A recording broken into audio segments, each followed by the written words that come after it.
Hi ఎవరోని గుమ్మడికాయ కూర చేసే విధానం చూద్దాం.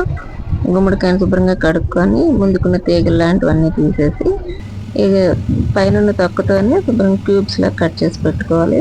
పెట్టుకున్న దీన్ని ఆవు నూనెలో చేసి చాలా బాగుంటుంది. చేసి చూడండి. ఆవు నూనె బాగా వేడెక్కాలి.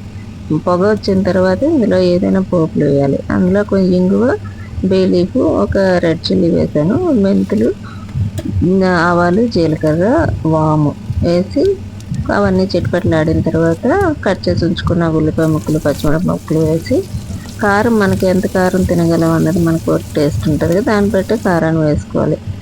తర్వాత దంచి పెట్టుకున్న అల్లాన్ని వేసి పచ్చివాసన పోయినంత వరకు ఒకసారి బాగా కలుపుకొని తర్వాత ఇవన్నీ బాగా అయిన తర్వాత డ్రై మసాలా ఇంగ్రీడియంట్స్ పసుపు, కారం, ధనియాల పౌడరు ఇవి వేసి ఒకసారి కలుపుకొని తర్వాత కొంచెం కాశ్మీరీ చిల్లీ పౌడర్ వేస్తాను నేను. కొంచెం కలర్ వస్తుంది అంతే, దానికి కారం ఏమి ఉండదు. అవి వేసి ఒకసారి బాగా కలుపుకొని ఒక చిన్న బాటిల్ కప్పుతో సరిపోయినంత నీరు ఒకసారి వేసామంటే ఆ మసాలాలు ఆ వేడికి.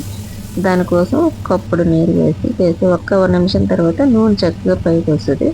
ఆ టైంలో కట్ చేసి పెట్టుకున్న గుమ్మడి ముక్కలు వేసి బాగా కలుపుకోవాలి. కలుపుకున్న తర్వాత నేను ఇందులో ఒక హాఫ్ టీ స్పూన్ ఉప్పు, half teaspoon black salt వేసాను. ఒకసారి వాడి చూడండి, చాలా బాగుంటుంది. బ్లాక్ సాల్ట్ యూజువల్గా ఎక్కువగా చాట్స్లో వేస్తాము. ఈ కూరలో వేస్తే చాలా మంచి రుచి వస్తుంది.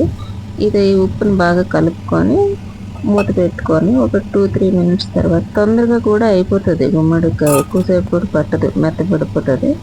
ఒకసారి కలుపుకొని బాగా కలిపిన తర్వాత ఇందులో సబ్జీ మసాలా, కిచెన్ కింగ్ మసాలా అంటారు కదా, అది ఎక్కువగా తమిళియన్స్ ఇది కారకులంబు ఇలాంటి పులుసు కూరల్లో, టమాటా కూరల్లో వేస్తారు.